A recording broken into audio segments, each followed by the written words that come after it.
Good morning! It's 9 a.m. I know, gay people and an LGBTQ plus Kiki at 9 in the morning? That's why I'm still in bed. I'm FayWhat, and I'm gonna help you get your week started off right. We have lots of fun things to talk about. It's gonna be a great week.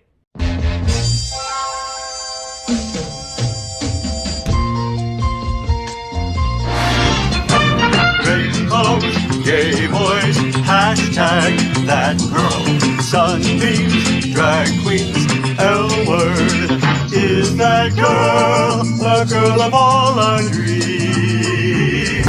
She's everything that every girl should be. Aqua, South Beach, hashtag that girl, pride-filled, tea-dance, Wilton, is that girl, Latina, but she's universal too.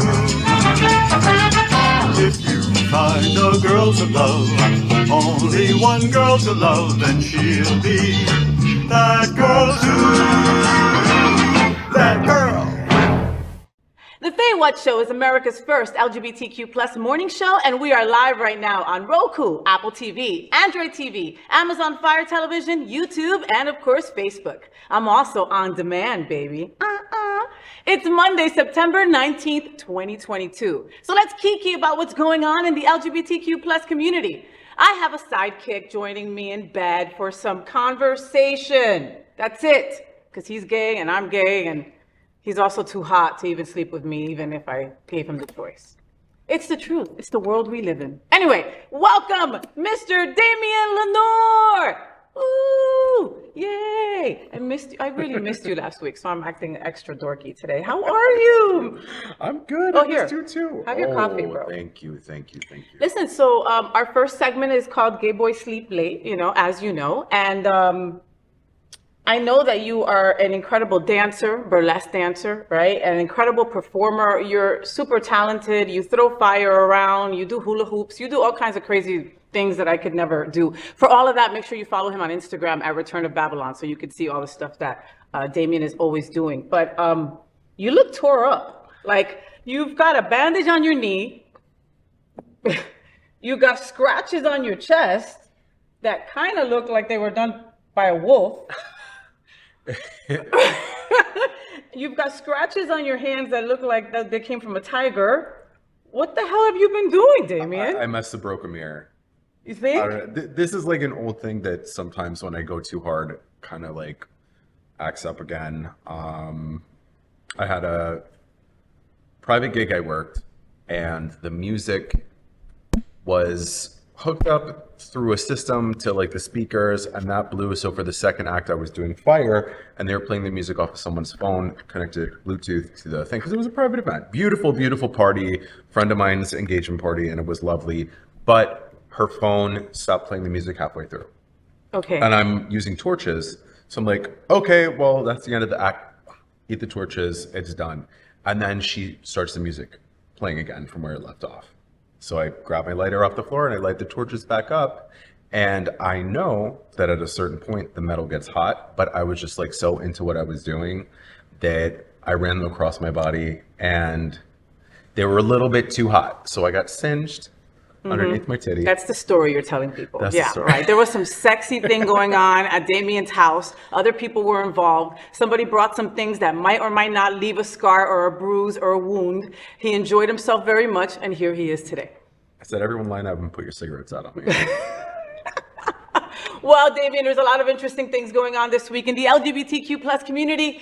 Are you ready to kiki on some of them? Baby, I was born ready. Yeah. All right. So first, Bisexual Awareness Week is every year from September 16th to the 23rd. So that's why this week we're starting off with news about an iconic actress who recently came out as bi. So, okay, Susan Sarandon. Did you hear about this? I did not know this, actually. So it was actually a joke about liking both cats and dogs, but the actress has been open about being sexually fluid since 2017. One of the stars of the 1975 horror rock opera, Rocky Horror Picture Show, she has long been an HIV activist and LGBTQ plus ally. Her embracing her sexual fluidity just makes us love her even more. And she loves animals. So what are we all talking about? Susan Sarandon is bi.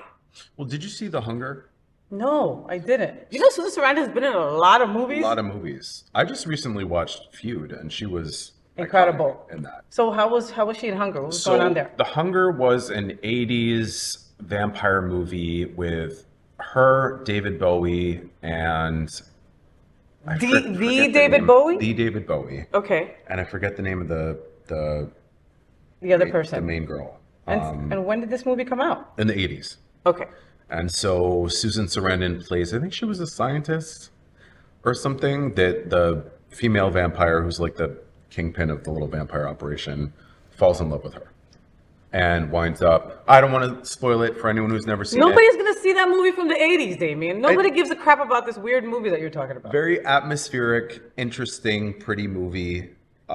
Loosely based on like old vampire stories. But it was curious, and she basically played the love interest of a female vampire. Oh, well, I didn't know that part. If you got to that part, I would have been like, all right, I want to see it. You yeah, know? Like, yeah, it was cool. Okay, so let's go back around the same time. Thelma and Louise. Thelma and Louise, okay? Gina Davis, right? Was the other one who I love as well. Their friendship, like you felt the heat between them, right? Like even when Gina Davis went to go sleep with Brad Pitt, you still felt like some kind of like tension, like sexual tension. Like they just wanted to rip each other's clothes off, and like, you know, with their teeth. And then the joint suicide. I mean, nothing screams more lesbian than flying off a cliff with your best friend. Right? Anyway, Susan Sarandon, welcome over to this side. I think you've always been kind of a part of LGBTQ+, so thank you for making it official, all right? Next, at the beginning of the month, House of Delcourt in Atlanta hosted their 4th Black Card Ball. The top category in the competition was Butch Queen Face, where cis men put their best face forward, literally, in a competition where the goal is to serve photo spread ready model looks. Very similar to the boy sitting next to me, all right? So Tony Delcourt served a look that was more S&M than GQ and got chopped because of it. I mean, literally, that was not the category, right? So Tony got salty and tried to rush the judges, but was taken away by security. A little later, the ball had to be ended early. Why? Well, Tony's boyfriend, Prince Carter Delcourt, decided to walk by the judges panel and mace them all. What are we all talking about? Things are getting kind of crazy at these balls. Like, what happened to, like, Legendary and, like, you know, like, come on. Megan Thee Stallion making fun of somebody. Like, that's like the extent of something bad happening at one of these things. Yeah. I mean, well, with the versions that we see on television, which are being sugar-coated a lot of the time, you know, like if you take a facet of society and want to create a TV ready version of it, you're going to have to switch things around and make it more family friendly. Not even necessarily more family friendly, but more like readily digestible for people who have no idea about what the actual thing is. World is about. Okay, so then you think that the world is like the ball world is more like the story than we think? No, I think that when it comes to like balls and pageants and stuff like that, you know, they're portrayed a certain way on TV and in movies, but when in real life, just like anything else where competition is involved, there's going to be hurt feelings, there's going to be drastic behavior sometimes. I mean, look at... There's going to be pushing girls down the stairs. Well, you remember that thing? There was like a sports thing a couple years back where people rioted because their team didn't win or something like that. Yeah.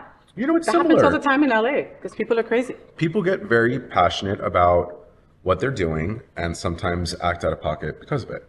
Well, and also remember, when it comes to these balls, these are houses, right? Yeah. Okay, so this is your chosen family. These are the people that you spend the most time with, and you have worked your ass off on these categories, on the outfits, on the choreography, on everything. And then you come and you get chopped and you're just...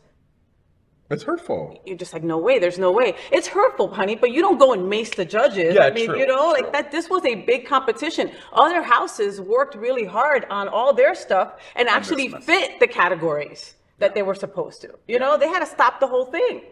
It's very much like if somebody comes for your art, you're going to get your feelings hurt. Of course. But that being said, there's not an excuse to come and trash it for everybody else. Oh, if I can't win, let me Let me fill mess the it up room for full of everybody mace, else. and then nobody's gonna win. You know, it's Yeah.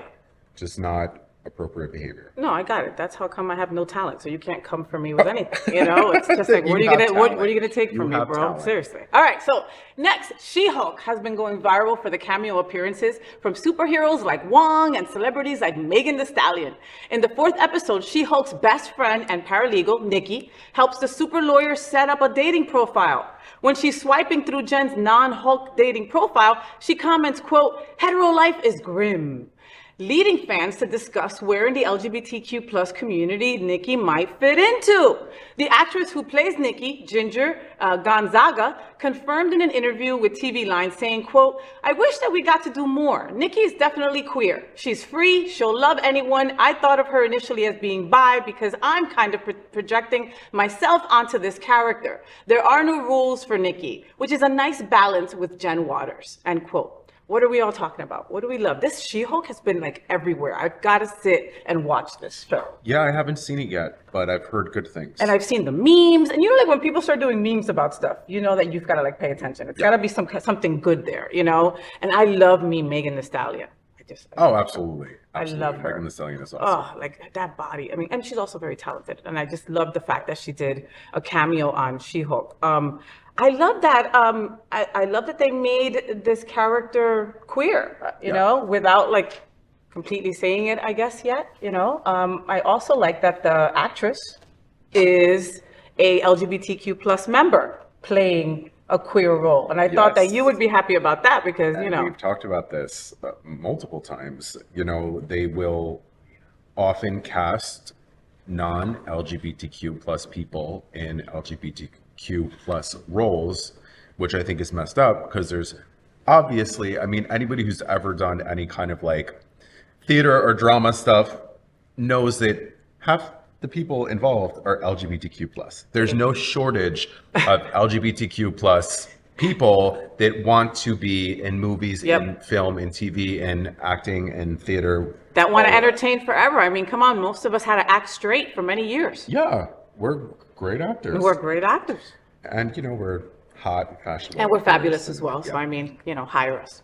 Next, the trailer for the new live action version of Disney's The Little Mermaid was released recently. And lots of people are mad that Ariel is being played by Halle Bailey, a woman of color, a beautiful woman of color. But we don't care about the haters. What we love is that Twitter user Lai created a thread of TikTok videos showing young girls seeing a version of Ariel that looks just like them. This is just more proof of how important it is for kids to see themselves in media. And we're super excited that Disney is choosing inclusion and diversity.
What are we all talking about? I mean, I'm super excited about this. And that was like one of my favorite movies. Was it? Under the Sea. I loved that. And the clips that not only is she have a gorgeous voice, she's beautiful. Yep. She's talented. She absolutely fits the role. And people are focusing on the fact that they didn't pick like a white redhead girl to play this. Like, why do you care? Why do you care? But you're never gonna make everybody happy. I think it was like a new Marilyn Monroe movie that just came out, and they hired a Cuban actress to play her, and she looks like very close to Marilyn Monroe. I mean, like, it's crazy, David. And then I think they have like a movie coming out about Fidel Castro, and they're using a gentleman that was in Narcos, and you know, they're mad because he's not Cuban. You know, you're never gonna make everybody happy. Yeah. So kudos for them for hiring an LGBTQ plus person playing a queer role. I wish there was more to that, you know? Well, at the end of the day, the one thing that I am kind of like about is Melissa McCarthy as Ursula. I don't buy it. You don't buy it? I don't buy it at all. You don't buy it at all? No. No. Why? Because she doesn't give me Ursula. They should have had a drag queen. But she's bigger than life. I can see McCarthy do it. I mean, with the right words, with the right outfit. You don't think, with the right lighting? More will be revealed. More will be revealed. I don't know. It should have been a drag queen. It should have been a drag queen. I think that the Ariel casting is fantabulous. Absolutely, she's gonna kill that. She is gonna kill it. She's gonna do fantastic, and I'm gonna talk about. I'll be talking more about that later on. What's on my mind, because it's just really, people are mad because you used a woman of color to play Ariel. The typical gatekeeping bullshit of people wanting to cling to the past and not move forward, and it's silly. Move forward. We're excited. Finally, about moving forward, a new school has just opened that focuses on queer youth. The school, known as Our Resilient Community, is what is known as an Agile Learning Center, or a small school that is part of a network of educational facilities that share resources. The school offers community learning for a small group of students, normally about 10 to 15, and instead of traditional grades, everyone learns in a welcoming and open environment. This school isn't in some super liberal Portland suburb either. It's in Athens, Georgia. What are we all talking about? Well, this is awesome. I was excited about this school, but if you would have told me it was in Georgia, I would have been like, no, hell no, it's not in the South. Like, come on, you know? It's gonna be somewhere in San Francisco or something like that. Well, you know, the South is probably somewhere that really needs a school like this. Hello, yeah, for sure, for sure. I mean, I've never been to Athens, Georgia, but I know the South is more conservative, and it's nice that they're providing a safe place for kids to be themselves. For kids, yeah. I mean, especially so close to Florida where you can't be. Yeah. Yeah. Right? Yeah. So there's that.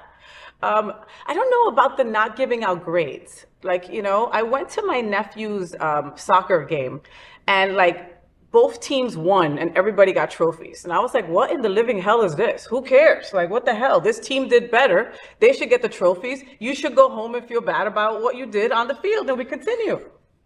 Well, you know, there's something to be said for that. I mean, I went to one of those like small classes,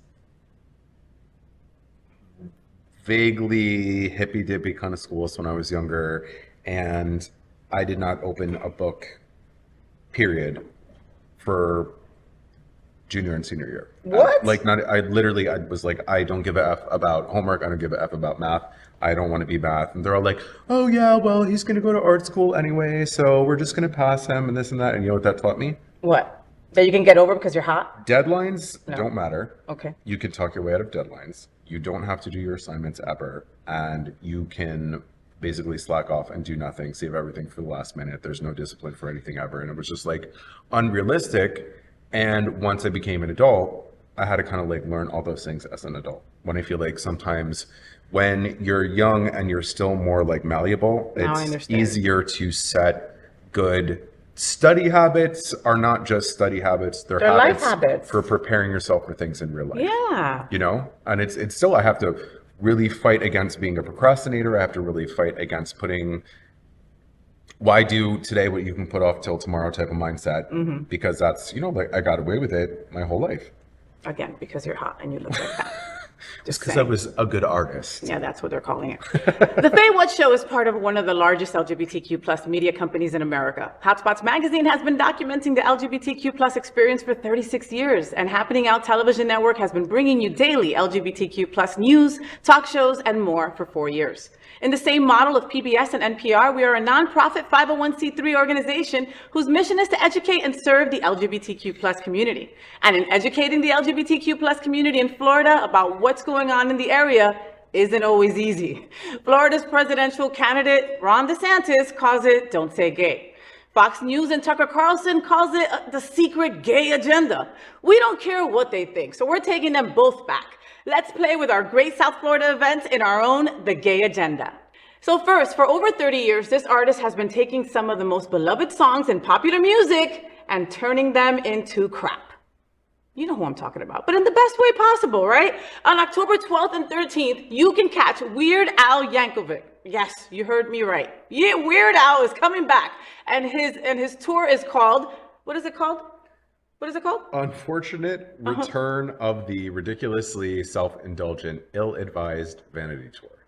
Yeah. Work. That's what it's called. This ultimate show at the Parker will feature some of Weird Al's top original songs instead of the parody songs most people know him for. It's a show that you don't want to miss if you want to hear some of his original songs. Go to happeningout.com, select the Gay Agenda, and search Weird Al for more. What do we love about this? Like, I'm mad that he's not doing some of the parodies, though. Yeah. Like, wouldn't that be the reason that I would go see him? I mean, he definitely took a page out of Fiona Apple's book when he was naming his tour. Like, let's come up with something really, really long and impossible to remember. Really long and impossible to remember. And how do you fit all that on a ticket? I mean, that's a lot. It's going to be a very long acronym. Oh, I can't believe he's not going to do you remember Eat It, Eat It? Course, What else? of What course. else? What else? They had a Jurassic Park. He had a Like a Surgeon. Clever stuff. Smells like Nirvana. It smells like Nirvana. Okay, all this stuff was cheesy, but it's part of our childhood. Okay, Yeah. and it would have been Yeah. something dope to see on stage. You know? I bet you that he'll throw some of the OG stuff You in there think? too. Yeah. You know, I don't know. In my mind, he was roommates with Richard Simmons somewhere in LA, and they were binge watching Stranger Things, and that's how they passed their time. I didn't even know that he was still touring. So congratulations, Weird Al. Get more information and grab your tickets, and it should be an interesting show for sure. My ex-husband was obsessed with him. Really? Him and Barry Manilow, those were my ex-husband's two top favorite musicians. How old was your ex-husband? Like 6 years older than me. Oh, old soul. Yeah, Old soul. very that. Next, you all know that I love to dress up, but the fashion industry can be kind of shady when it comes to making clothes. So that's why I get all my amazing outfits secondhand. It's kind of like my way of recycling or like giving back to the world, right? So one of my favorite places is Clothes Mentor in Plantation. They always hook me up, and I love the girls over there. They have stylists. You walk in, they'll dress you up for a fraction of the price of anywhere else. So go check it out.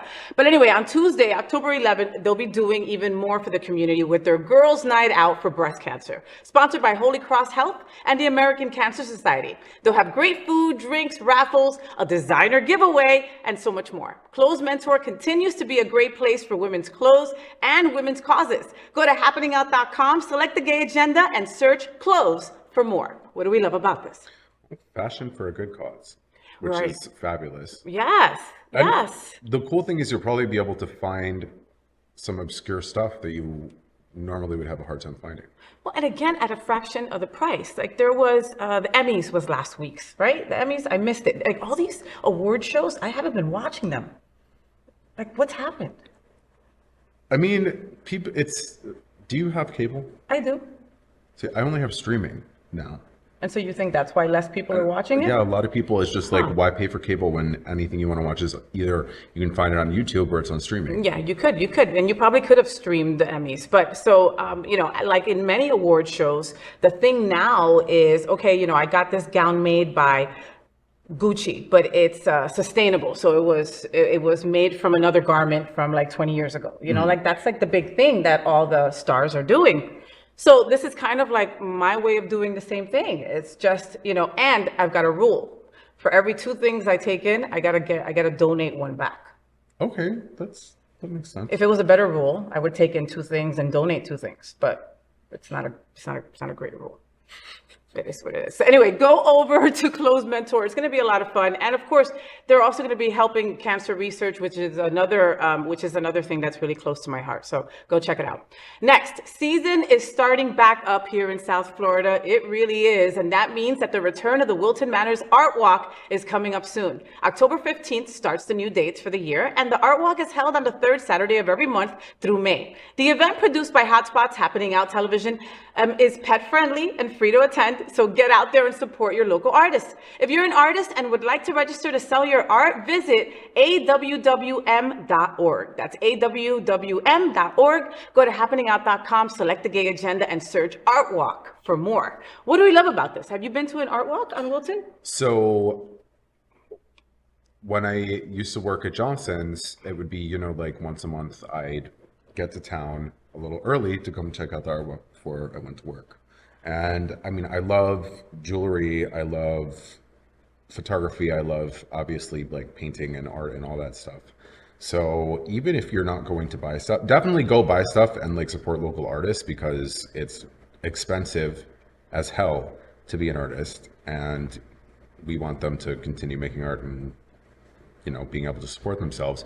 Even if you're just going to walk around, there's a lot of really cool stuff to see. They have all these cool booths and everything like that. All the bars and restaurants will have like little things out front where you can grab a cocktail or something to eat or whatever. Live music.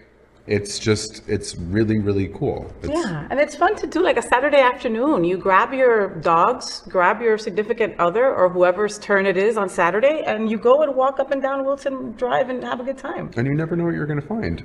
And it's like, okay, I can go to, you know, Home Goods and pick some mass-produced, you know, piece of crap just to fill space on my wall. Not that it's a piece of crap because somebody made it too and it's valid, but you can go to this art walk and find something really unique and interesting and be supporting local artists. And we've got some incredible artists here too. So, I mean, it's really good for us to support them. And it's, you know, I mean, and it's, the weather's getting nicer, you know, instead of 104, it's 97. So it's perfect time to walk up and down Wilton. Absolutely. I mean, that was a joke about it being 97. I missed it. Totally missed it. I missed it. You see? I don't know what I do with him. Next, everyone loves tacos. I love tacos, but no, not that. We're not talking about those kind of tacos. Taco Tuesday has become a tradition for many restaurants, but sometimes you want a little more meat tucked into your taco, if you know what I'm talking about. That's why every third Tuesday, La Mexicana Taco Bar in Wilton Manors presents Drag Tuesdays, with drag shows hosted by Poizon Ivy Lords, I love her, from 8 p.m. to midnight, $2 tacos, $4 margaritas, and $8 jumbo margaritas. It's a fun way to get your taco on, baby. Go to happeningout.com, select the gay agenda, and search Mexicana for more. Okay, hold on. For people that are not Spanish, Mexicana for more. What do we love about this? Well, it's a very cute place. It's like... Have you been? You've been to the Mexicana? Okay, yeah. Do you say Mexicana or do you say Mexicana? I say Mexicana. Ooh, look at you. You heard that? Can you say it again? Mexicana. Ooh, okay. All right. And it's in this really beautiful little tucked away section of Wilton Manors. And there's the Alchemist, which is there, Mexicana, which is there. There's a like French crepe kind of place there. And there's a little kind of like mural wall area, like a small little mural wall area. And it's really cute. And Poizon Ivy is hosting. So you know it's going to be a badass. I mean, it's going to be a badass time. That woman gets more and more beautiful. Like gorgeous. Every time I see her. And, absolutely gorgeous. You know, I don't want to bust out our ages or anything, but I've known Poizon Ivy for maybe about 2 decades. Okay? And she looks better now. She keeps on looking hotter and hotter. How do you do that? She found the potion. She really did. Maybe she's eating young twinks, like at nighttime. Nothing but bones. Nothing but bones. That's not going to help us. Finally, the classic pool party that started in Miami is back. The Vagabundos Pool Party is happening this Sunday at the Kimpton Goodland Hotel on Fort Lauderdale Beach. It's the party that brings everybody together. The daddies, the bears, the circuit boys, and everyone in between. Always with the best mix of friendly vibes, circuit beats, and cocktails. And let me not forget the hottest crowd of South Florida right there. Music by international superstar DJ Alex Lowe. Go to happeningout.com, select the gay agenda, and search Vagabundos for more. What do we love about this? Pool party. So it's like a circuit pool party. Yeah. Okay. Yeah. Work. Yeah. So there'll be a lot of boys, And, you know, I've got boys that are like friends of mine that like, I need another month to start like having my body ready for pool parties. And I'm like, nope, you ain't got more time. That's it. It's over. Who is that side voice? DJ Alex Lowe. No, it's recording. DJ Alex Lowe, you are a hottie too, Papi. Holy low. Wow, all right. Well, okay, so daddies and all kinds of people and a very hot DJ. I think it's going to be a lot of fun with the beautiful Miss Poizon Ivy, so go check it out. So you can see rich content on all these events at happeningout.com. Click the gay agenda in the menu. That is what we will all be talking about this week and the events that we want to attend. What do you got going on, Damien, this week? You've got something big going on. What? So yeah, on Saturday, I have the Tread Cabaret Street Fair in Fort Lauderdale, which is, I had literally like one of the times of my life last time I went there. There is a hair salon called Hair Circus, which hosts, along with the bar next door, and please don't hate me, I forgot the name of the bar next door, and they have the intermission with delicious cocktails and everything like that. It's a small, like, flea market type street fair with different booths of people selling their jewelry, selling their candles, selling their cool little items and stuff like that. They have outdoor bars. And you're there naked. At the end of my numbers. At the end of my numbers. The Hair Circus on the inside is, you know, like circus themed. So they have a stage with red curtains. It's like beautiful checkerboard floor. It's like a really gorgeous location, and it's ticketed, and they have a really cool, really intimate burlesque show there with myself, Sophia Luna, and Jezebel Red. Nice. And the three of us will be performing 2 acts at this. Okay. With an intermission in between, serving cocktails, and it is a fabulous, fabulous time. I love it. It sounds like it's going to be a blast. Thank you very much for always being here next to me. I missed you last week. Thank you so much for making it back from Montana. I'm glad that one of those big mountain guys didn't steal you. Trust me, it could totally happen, give me back right? very quickly. Damien, thank you so much for getting up early for the FayWhat show. I remember to make sure to follow him on Instagram at Return of Babylon. I know how hard it is for you to wake up in the morning, especially with all these bumps and bruises, because, you know, all messed up. You're a mess. Gay boys sleep late. So did you know that Happening Out Television Network studios are located at Sunshine Cathedral Square? That also houses Sunshine Cathedral, the world's largest queer church located in Fort Lauderdale. We broadcast their Sunday service every week to more than 30,000 at 10:30 a.m.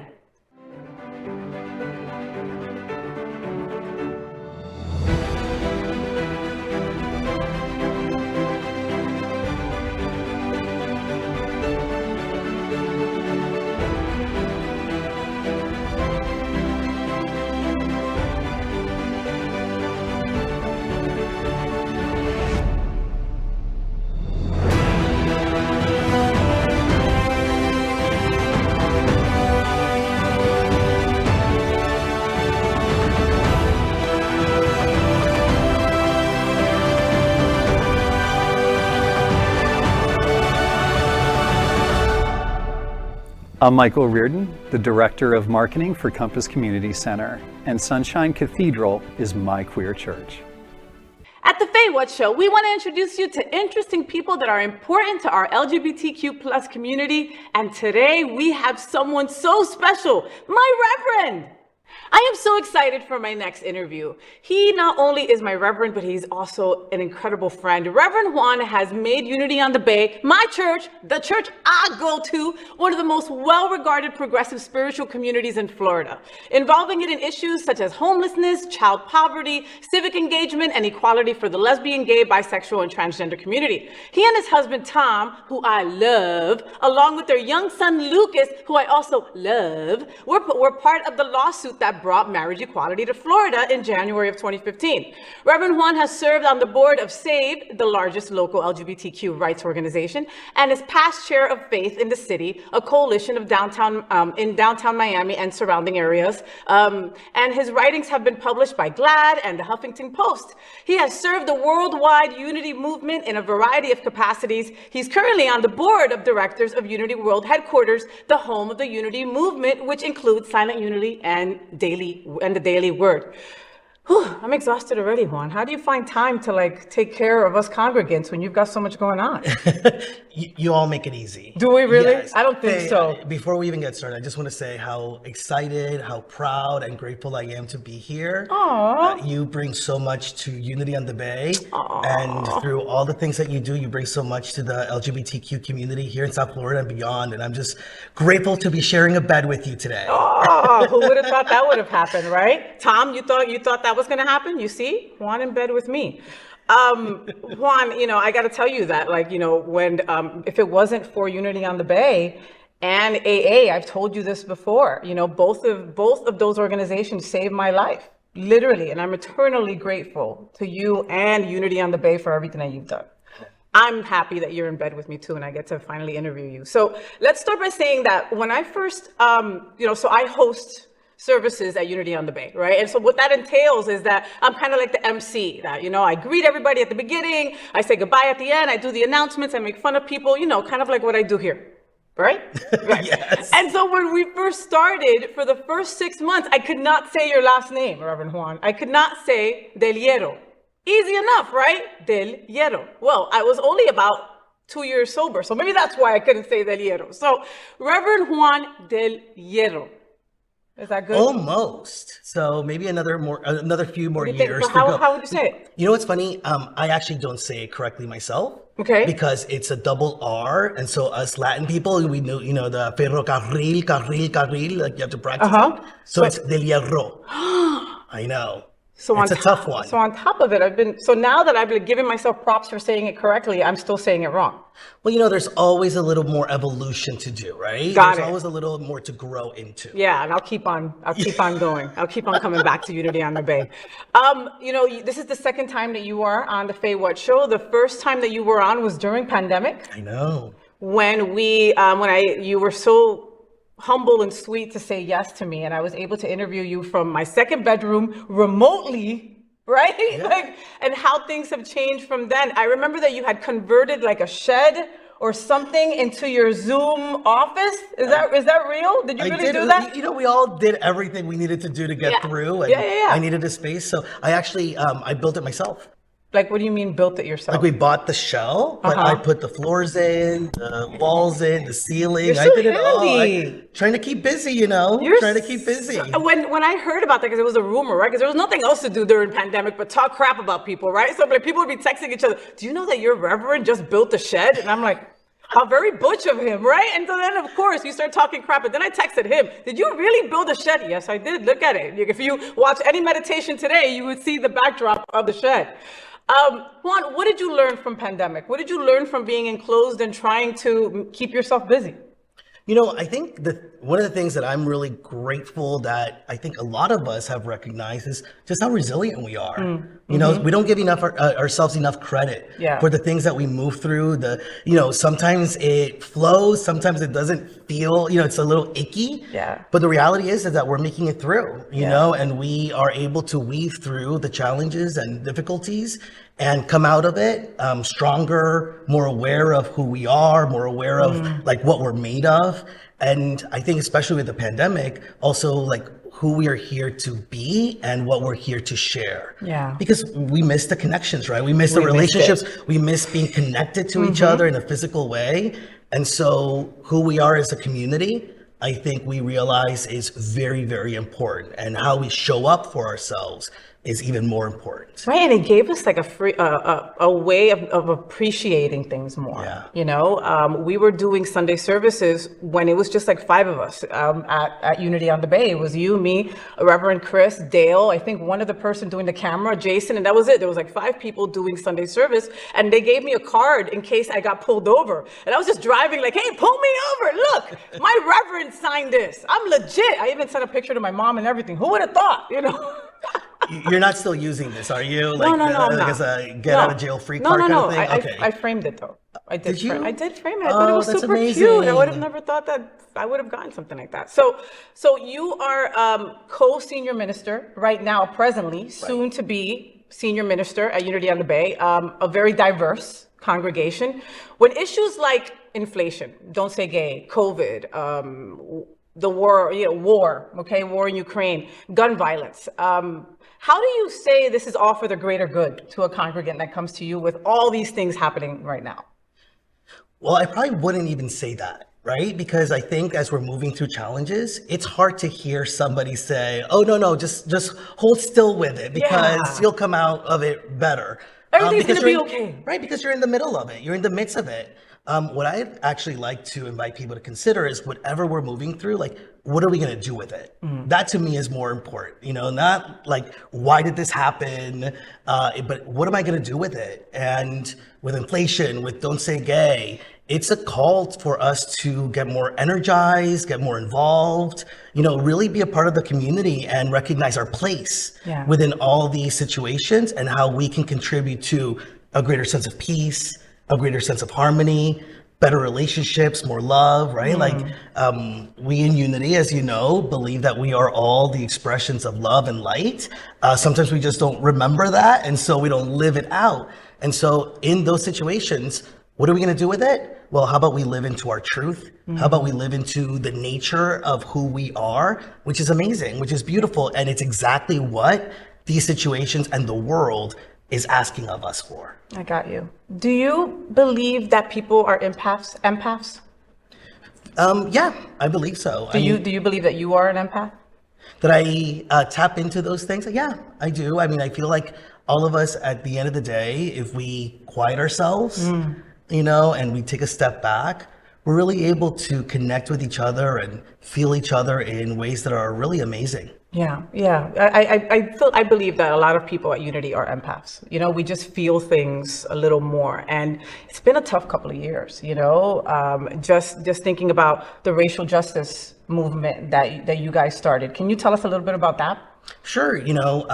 After the killing of George Floyd, we realized that we needed to be more active and really step into our value of really honoring and celebrating our diversity and our belief that all humans have a sacred worth that needs to be celebrated and it needs to be really uplifted. And so in response to George Floyd, we had these meetings where we talk about racism, the structures of racism, how they played a role in who we were, out in the world.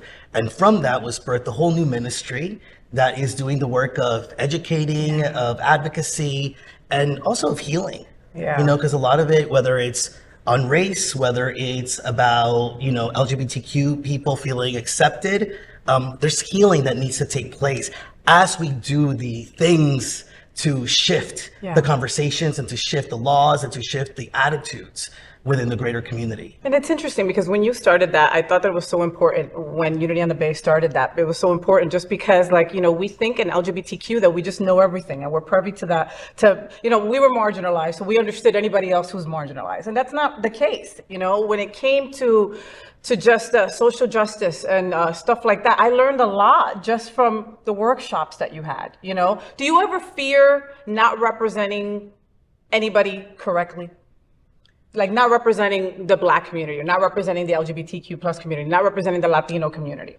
Right. So, I think I can represent the communities that I belong to. And then it's my opportunity to create the space for those that are in other communities to feel safe in showing up and showing us who exactly they are, what their life experiences are. So, as a Hispanic gay man, I feel I can... You're gay?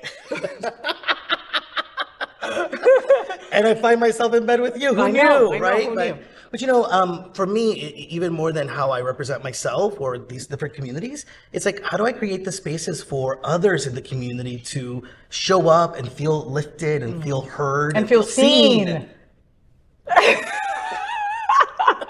We're spending a lot of Sundays together, aren't we? We really are. No, but we really are. But it's like, look, folks, okay, go on YouTube, look up Unity on the Bay, look up one of the services, okay? It's, I've never been part of such a diverse community. I initially went to Unity on the Bay, honestly, because all the homos were there. I swear to God, I went because the gays were there. But once you really became a part of it, everybody's represented. We have Black, we have white, we have Latino, we have gay, we have straight, we have pan, we have everything there, and you end up noticing that lots of us have all the same issues, and a lot of it comes and stems from religion, from growing up in certain religions, and we have a lot of ex-Catholic folks that are part of Unity on the Bay, you know, and my wife being one of them, who has dealt and still deals with PTSD from growing up in that kind of environment, you know.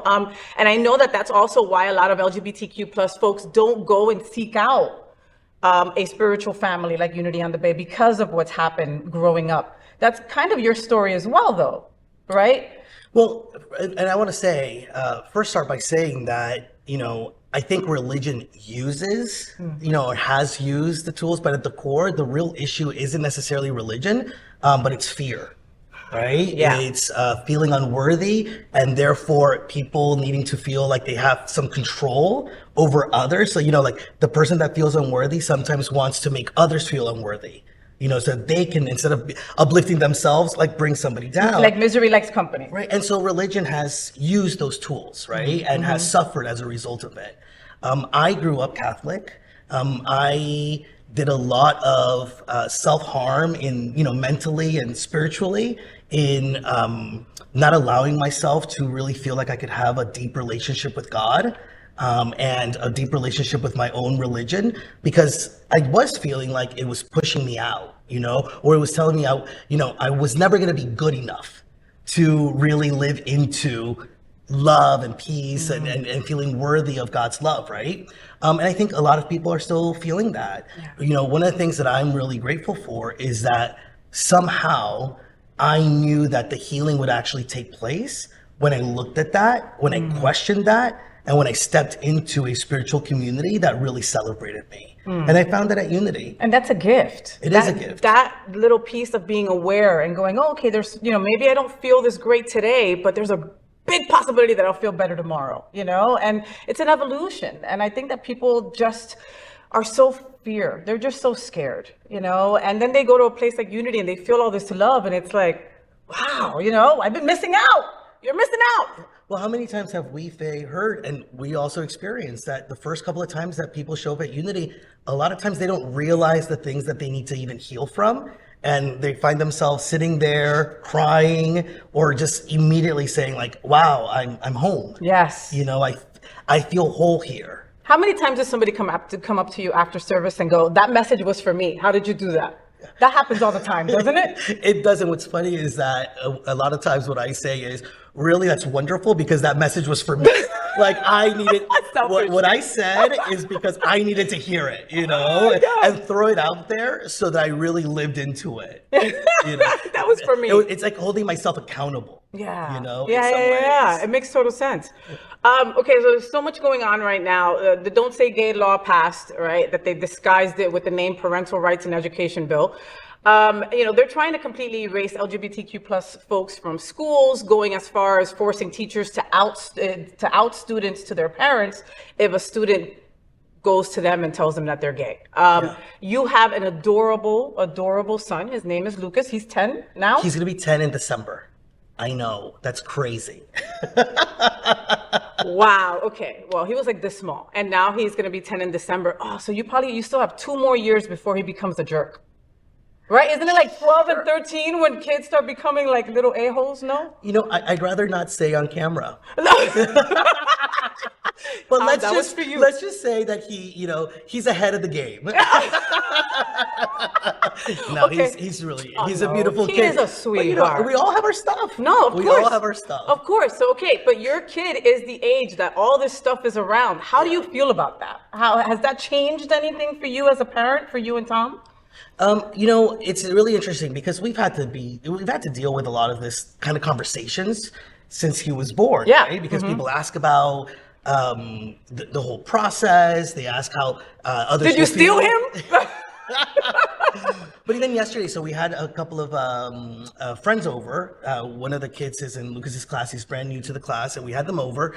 And while we were having dinner, he's a 9-year-old. He's like, so how did you have Lucas? You know, because, you know, didn't you need a woman and da-da-da? And it was like having these conversations, but we've always been very open.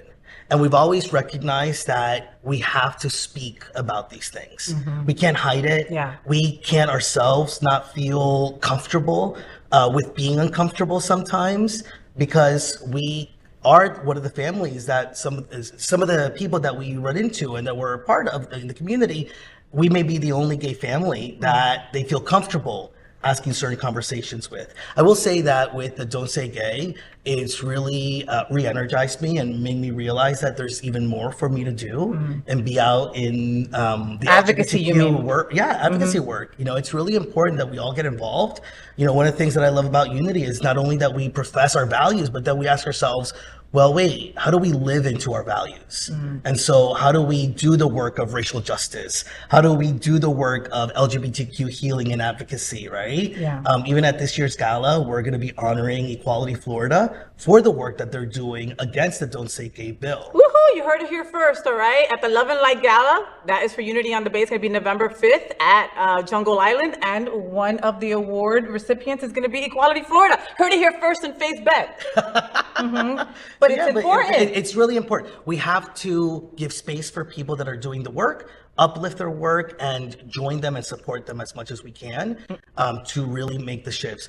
I also say that it can be difficult to recognize the ways in which LGBTQ rights are under attack right now. What I remember is, you know, evolution is always taking place. And even in my own life, when I think I've, you know, gone ahead on certain issues that I've had to heal through, you know, I sometimes take a step back, you know, and sometimes I go back to old patterns, you know, and the same thing happens in community, you know, the same thing happens in the US. We just have to be vigilant that when we do take a couple of steps back or we feel that we're under attack, that we're doing the things to continue to move forward and progress and not feel victimized and not remain a victim to it, because it doesn't move us forward. You know, like we can acknowledge that it's painful, that it's challenging, that it hurts, that it's difficult. And what do we do with that? What do we do with that? So true. So true. Juan, you know, something that I've loved about you is that, you know, you were a congregant at Unity on the Bay, then you became associate minister, and then now you're going to be senior minister. You know, one of the wonderful things about you is that you're so relatable. You're so, you know, we usually put pastors and reverends up on a pedestal, right? And that's just natural to do.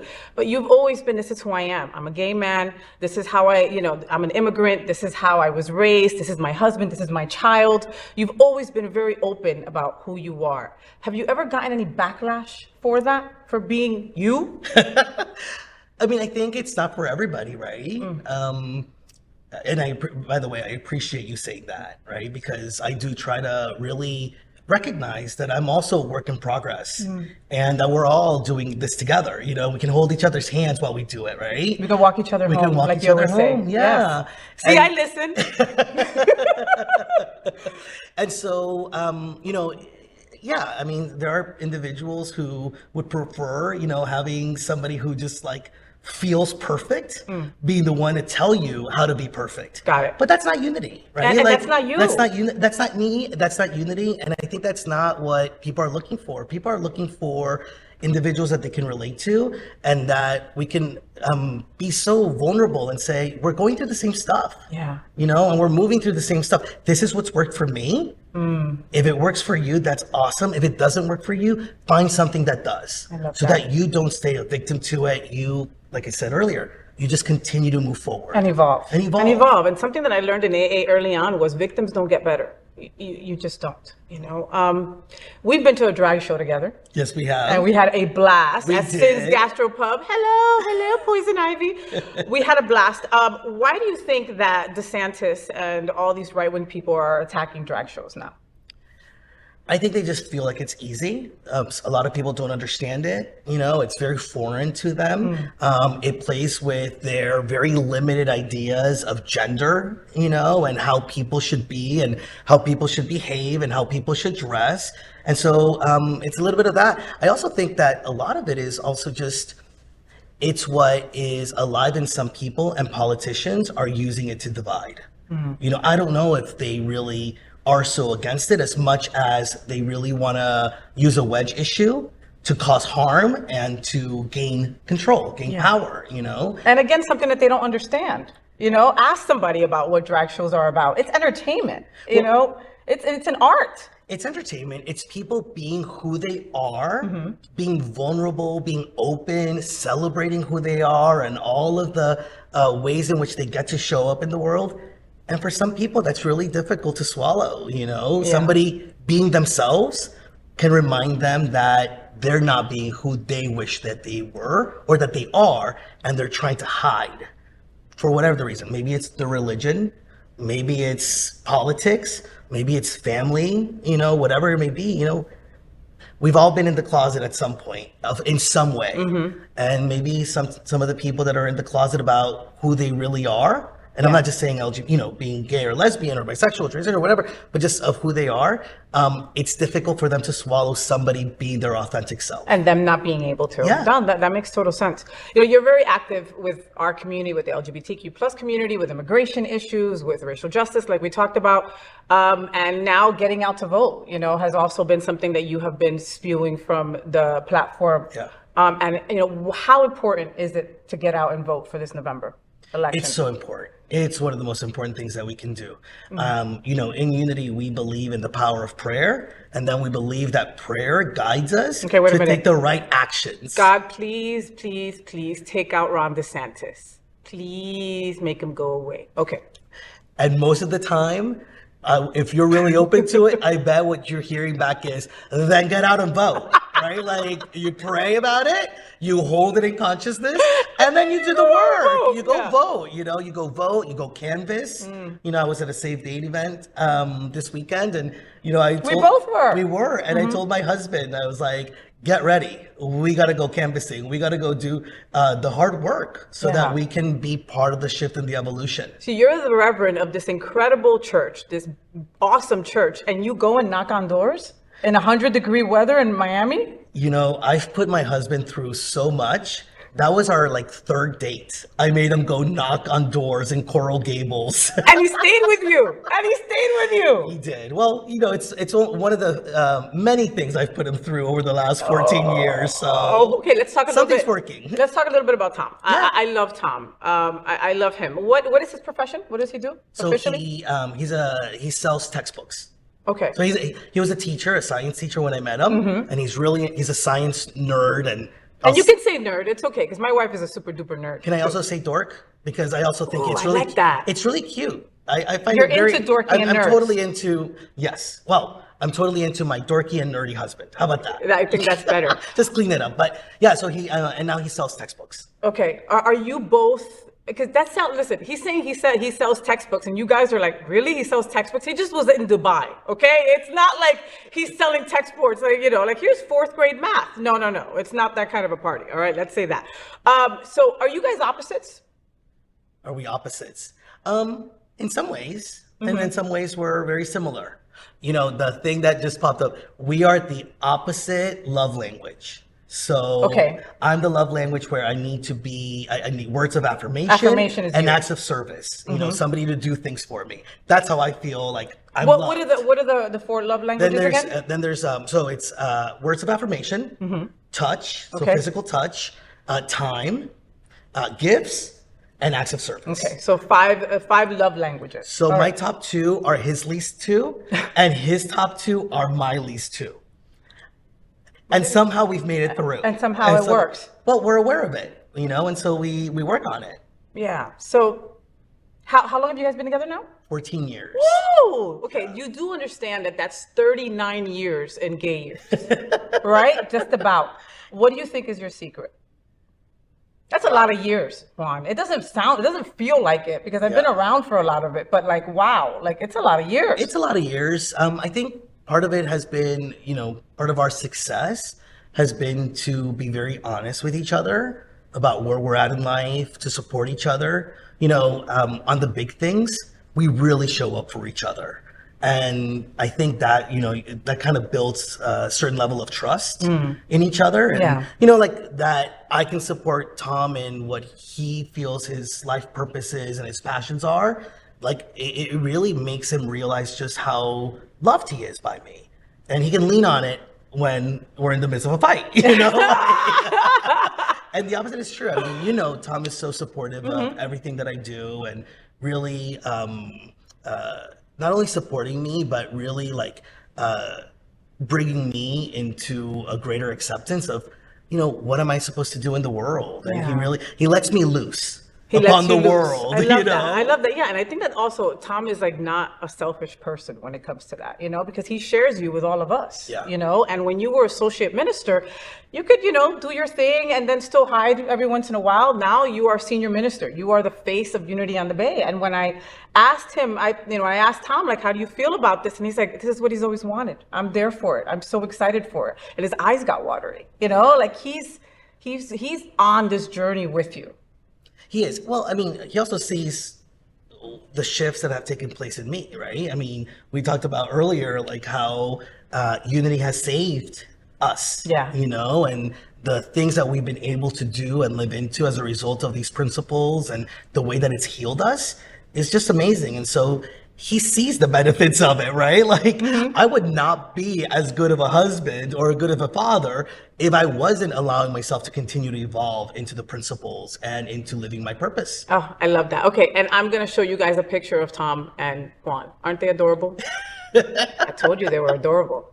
You know, I'm just saying. All right, let's get into some Bible stuff. Okay. Why do the Republicans and these LGBTQ these evangelicals use the Bible against us constantly?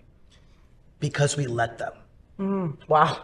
That's so true. When all of a sudden they start quoting the Bible, like a lot of people like shut down, right? Because they've been hurt by the Bible or by religion, and so they don't know how to speak up against it or highlight something different, you know, or speak to it. And we allow them to use it as a tool of oppression and of hate, when I believe that it's really a tool of freedom and a tool of love. We just see it differently. And so to be able to have those conversations and when they quote something in the Bible, like ask, well, how do you feel about this other thing that you don't live that's also in the Bible, you know, and then... But I'm sorry, I'm going to cut you off. Sorry, Juan. But like, how do you, like, okay, this Bible was written 1 million years ago, has been translated in 1 million languages, right? Yeah. Like, how do you take something like that for face value? Somewhere in the Bible, it says that you shouldn't have shellfish, right? Doesn't somewhere in there it says, and somewhere in there it says that you shouldn't have tattoos either. Right. So I don't think you take it for face value, right? I think most people, when they really sit with it, they realize that there's different lenses that they can look at the Bible through. One of them is cultural. It spoke to the culture that was going on in the time that it was written. It wasn't meant to tell us how to live 2,000 years ago. Yeah. You know, you can also look at it through metaphysics, which is like, well, everybody represents something. It's what we teach at Unity. Everybody in the Bible represents something within me, the things that I like about myself, the things that I don't like about myself, and how to come to peace with it. You know, so it's just looking at it in a different way. But I would just say, let's not let the religious right and the politicians use the Bible against us. I love that, though. Why do they use it? Because we let them. Okay, so someone's abuela, right, pops out with Leviticus 18:22, which is what they're always throwing at us, right? Man will not lie with man. Is that what it says? Something like that? Along the line somewhere? Somewhere along the line. Okay. So what do you respond to that? What should our viewer respond to their abuela when they throw that at them? You know, with family, I think it's you don't go into the religious part. You don't go. There was a study I remember that was done that especially like Hispanic families, more than religion, what they care about is the family being happy. And so what I would say to abuela is like, and being with so-and-so, you know, makes me happy. I feel loved. I feel appreciated. Being gay makes me feel whole and complete. And like I could have a happy and joyous life. Do you want that for me? Oh, I love that. I love that. So you're responding with love. It's just that we get so defensive, Juan, you know, because it's who we are. You're literally telling me I'm an abomination. You're telling me that my love is not as good as your love, you know? So you automatically want something good to throw back at them. But you should just take a breath and tell them just that. You know, at the end of the day, like Teresa's mom is, you know, just very anti-LGBT. She's a Trumper, okay? But at the end of the day, she wants her daughter happy, right? And because of that statement right there, she's welcomed me with open arms. It took that for us to get connected, you know? And I think that everybody else could have that opportunity too. What affirmation or a quote or something do you find yourself constantly going to? Well, one that we sort of mentioned earlier, We're All Just Walking Each Other Home by Ram Dass. He's one of my spiritual gurus because I always really just love that it reminds us that we're on this journey together. Yeah. And then the other a Bible quote, is from Matthew that just says, where two or more are gathered in my name, there I am, it says God. And I honestly believe that I experience God through the relationships. When two or three or more are gathered, like it's about the relationships. So how am I experiencing God in each and every one of my relationships? Wow. Powerful stuff. Wow. You know that it's so funny because you were Reverend Juan when I first met you, and then we became friends. So like even when we're out like having dinner or something, I still call you Reverend Juan, right? And I don't think that's ever going to go away. I'm sorry. Well, and sometimes I'm like, just Juan in front of all these other people. No, it's not like we're in the middle of the same gala. Reverend Juan, what do you want to drink? I'm online. He said, just Juan is okay. Que pena. All right, so But the vodka. But the vodka, make sure it's a double. Yeah. Okay, so here at the FayWhat show, we play a kind of a version of like an or game, right? It's a speed round, and it's FayWhat asks, what is it? What is it, Steve? FayWhat says what? Say what with FayWhat. There you go. We just started a brand new game with Reverend Juan, all right? And it's just basically how people get to know our guests a little more, right? So it's just like a quick round, nothing crazy. And are you ready? Maybe. You're ready. Was that part of it? Was that at the beginning? No. Did I just screw it up? Okay. No. Okay. All right. Say what with FayWhat. Here we go. Bolognese or pesto? Pesto. Sushi or Mexican? Sushi. Stranger Things or Game of Thrones? Stranger Things. RuPaul's Drag Race All-Stars, Jinx Monsoon or The Vivian? Jinx Monsoon. I'm offended with that question. Amazon or Uber Eats? Amazon. Trader Joe's or Whole Foods? Whole Foods. Lady Gaga or Beyonce? Lady Gaga and Beyonce. You can't. Why do you have to choose? You can't. Well, it is true. It is Lady Gaga and Beyonce. No, I'd pick both of them too. You're right there. Peloton or CrossFit? Well, I have a Peloton and I better get on it soon. See, that was for you, Tom. Will and Grace or Queer as Folk? Will and Grace. Jennifer Lopez or Jennifer Aniston? Jennifer Lopez. Ricky Martin or Enrique Iglesias? Enrique Iglesias. There it is! Thank you for playing Say What with FayWhat, Reverend Juan del Hierro. I love it. Thank you for being on the FayWhat show. You got better with it just in like 15, 20 minutes. God, you're amazing. A miracle worker. Amazing. You're a miracle worker. I'm going to be walking on water after this. You see? Reverend Juan del Hierro, make sure that you look up Unity on the Bay. UnityOnTheBay.org is our website. If you come to service, please come and say hello. I'm usually the one hosting there. My beautiful counterpart, Miss Shantae, is also up there. And Reverend Anna has now joined our crew. So hello to my Boricua sister, Reverend Anna Quintana. Everything that you want to know about Unity on the Bay is on our website and also on YouTube. And Juan del Hierro, you can also follow him on all social media outlets. All the information is below. Thank you for being with me. Thank you for having me. This is great. I have a feeling this won't be the last time you be with me. Good, because this is a really comfy bed. I love it. Yeah. I love it. And I got these new pajamas for No, this. I'm loving the pajamas. I have to keep wearing it. And I cleaned the sheets because some other gay boys were on this before, and I have mad respect for my Reverend. So everything is clean and nice and sanitized. Pa que lo sepa, I just want you to know. No, you don't have to say anything. All right. Love you guys. Love you, Reverend. Thank you so much. We'll be right back. Finally this morning, I want to get our week started by telling you some things that are really important to me. We call it Faye, what's on my mind? You know what's on my mind? Ariel is on my mind. Yeah, Ariel. Yes. I can't believe that folks are mad because Ariel, the Little Mermaid, is a woman of color. What in the living beep? I do not need the validation of anyone to know that Halle Bailey was the correct choice for Ariel. The only validation necessary is that thousands of black and brown girls, children, who have seen the teaser trailers and say, oh, look, mommy, daddy, she looks like me. This movie is not for the adults criticizing it because they have a black Ariel. It's for the kids who now see themselves in a character getting their happily ever after. The Little Mermaid may be a European story, but Ariel is a fish from the sea. She could be any color if you wanted to. You know, if you wanted to stay true to the folklore of the original, you'd be mad at the cartoon as well for getting rid of the gore, the horror, and not so subtle homophobia that was a part of it. Also, Did anybody bitch when they changed Jesus' skin tone from Middle Eastern to white? Nobody bitched about that, so come on. You are mad at the fact that Ariel is black. That is ridiculous. Go look up the video that went viral of little black and brown girls reacting to a black Ariel, okay? I, for one, will be going to see The Little Mermaid when it comes out. Trust, I am putting a whole crew together. It's gonna be amazing. Part of that world. Okay, I can't sing. That's the only part of Ariel that you're gonna get. Well, that's the FayWhat show. I hope that you had fun. I'm really passionate about trying to connect the L and the G in our LGBTQ plus community. It's often hard for us girls. If we believe that we are one strong community, then we must support all the letters of our LGBT and Q plus. We open the show with a nod to Mary Tyler Moore and That Girl's Marlo Thomas. This show is dedicated to a strong LGBTQ plus community. I just encourage you to be a little bit kinder, a little bit funnier, and embrace our tremendous diversity. It's what makes us so strong. Until next Monday at 9 a.m. live or anytime on demand. I'm FayWhat, and I am #ThatGirl. I wish you a week full of sunshine and rainbows. Stay gay.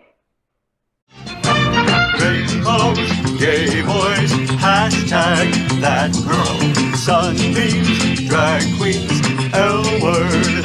Is that girl, the girl of all our dreams? She's everything that every girl should be.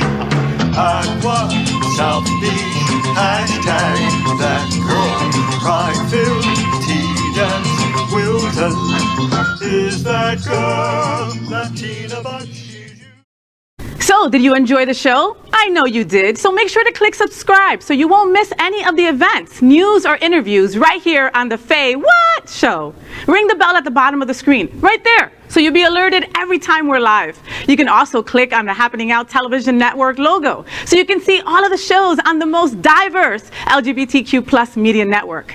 Find out just what we're doing to bring the L and the G together right here on the FayWhat show. Get